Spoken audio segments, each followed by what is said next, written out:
পশ্চিমবঙ্গের ঐতিহ্যবাহী অঞ্চল এককালের রঙ্গপুর, যা বর্তমানে রংপুর জেলা। এ জেলা জুড়ে রয়েছে বেশ কিছু দর্শনীয় স্থান: কারমাইকেল কলেজ, তাজহাট রাজবাড়ি, ভিন্ন জগৎ, রংপুর চিড়িয়াখানা, পায়রাবন্ধ, স্মারকস্তম্ভ অর্জন, কেরামতিয়া মসজিদ ও মাজার এবং ঝাড় বিশলা রংপুর জেলার জনপ্রিয় দর্শনীয় স্থান। তবে এসব স্থানের মধ্যে পর্যটকদের আকর্ষণের কেন্দ্রবিন্দুতে থাকে তাজহাট রাজবাড়ি। বিভাগীয় শহর রংপুর থেকে প্রায় ৬ কিলোমিটার দূরে মাহিগঞ্জের তাজহাট গ্রামে এই জমিদার বাড়ির অবস্থান।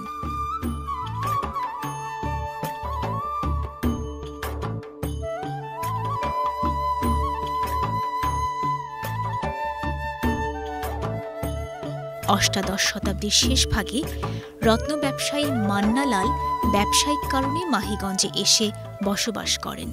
পরবর্তীতে তাজহাট জমিদারির প্রতিষ্ঠা করেন তিনি। জমিদার মান্নালাল মারা যাবার পর তার দত্তক পুত্র গোপাল লাল রায় বাহাদুর জমিদারি পরিচালনা শুরু করেন। তার সময়েই বর্তমান তাজহাট জমিদার বাড়ি পূর্ণতা লাভ করে।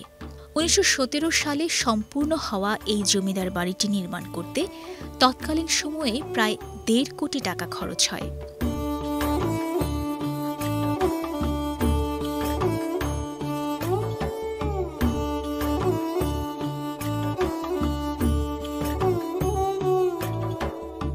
আমার বাচ্চাদেরকে নিয়ে এখানে আজকে ঘুরতে এসেছি, যে ওদেরকে আমাদের ঐতিহ্য, পুরাতন যে গৌরব, এটার সম্পর্কে জানানো। তো ওরা এখানে এসে খুব এক্সাইটেড, কারণ ওরা এরকম জায়গা আসলে কখনো দেখে নাই।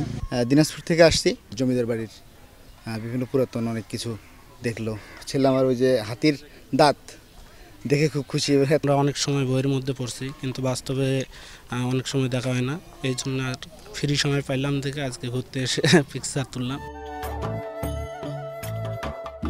তাজহাট জমিদার বাড়ির চত্বরে রয়েছে গাছের সারি, বিশাল মাঠ এবং প্রাসাদের দুই পাশে আছে ২টি পুকুর। জমিদার বাড়িটি দেখতে ঢাকার আহসান মঞ্জিলের মতো। লাল ইট, শ্বেত ও চুনা পাথরে নির্মিত ৪ তলা বিশিষ্ট তাজহাট জমিদার বাড়ির ৩য় ও ৪র্থ তলায় জমিদার গোপালের ব্যবহৃত বিভিন্ন জিনিস রাখা আছে।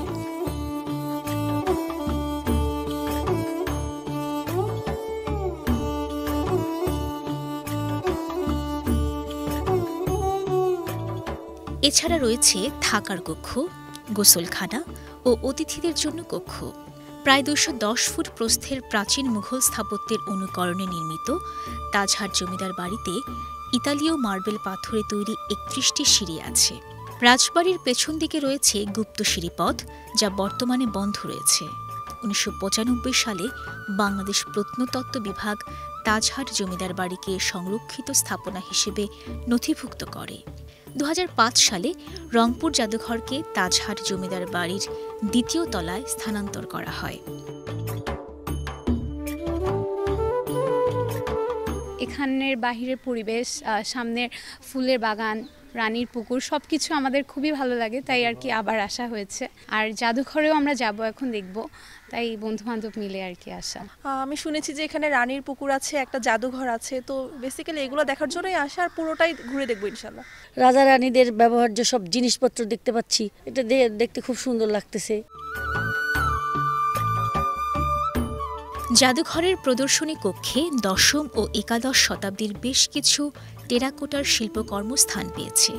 এছাড়াও জাদুঘরে সংরক্ষিত রয়েছে মুঘল সম্রাট আওরঙ্গজেবের সময়ের কুরআন, মহাভারত ও রামায়ণ সহ বেশ কিছু আরবি এবং সংস্কৃত ভাষায় লেখা প্রাচীন পাণ্ডুলিপি।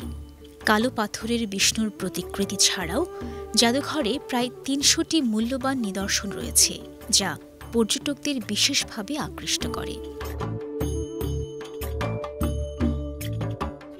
প্রত্নতত্ত্ব অধিদপ্তর এটা অধিগ্রহণ করার পরে বর্তমানে বিভিন্ন রকমের সংস্কার সংরক্ষণ কাজের মাধ্যমে এটা তাজহাট জমিদার বাড়ি এবং রংপুর প্রত্নতাত্ত্বিক জাদুঘরের উন্নতি সাধনের চেষ্টা করা হচ্ছে। প্রতিদিন প্রায় ১,০০০-এরও বেশি পর্যটক আমাদের এখানে ভ্রমণে আসেন। ঘুরে আসতে চাইলে আজই বেরিয়ে পড়ুন। রাজধানী ঢাকা থেকে বাসে বা ট্রেনে যেতে পারবেন রংপুর শহরে। সেখান থেকে সিএনজি চালিত অটোরিকশা কিংবা স্থানীয় যে কোনো যানবাহনে পৌঁছে যেতে পারবেন তাজহাট জমিদার বাড়িতে।